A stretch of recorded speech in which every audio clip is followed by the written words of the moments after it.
Psalm 107 speaks about people who found themselves in seemingly impossible and hopeless situations, some of their own making and some that simply come from living in a world corrupted by sin. We're told that some of these people were at their wits' end. Very literally, it says their wisdom was swallowed up. They didn't know what to do. They didn't know if they could do anything or even what the right thing to do was. Have you ever felt that way? At your wits' end? Feeling like your wisdom is gone? Maybe it's in your personal life, a relationship being torn apart, or a diagnosis that you cannot hardly believe.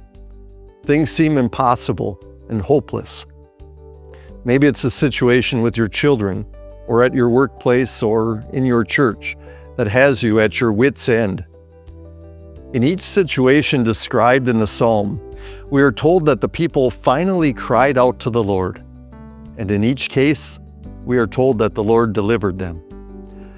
Well, this should come as no surprise to us. The Lord has an incredible track record of saving people from seemingly impossible and hopeless situations.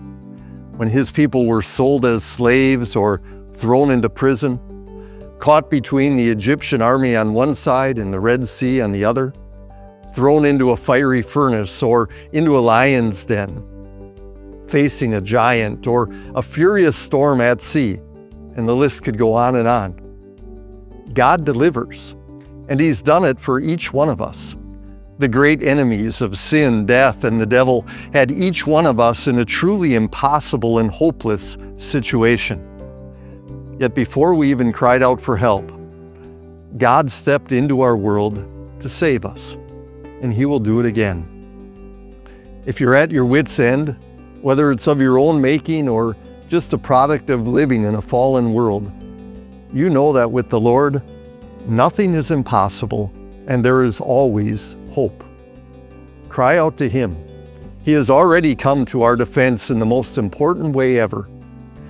He knows how to save people who are at their wits' end.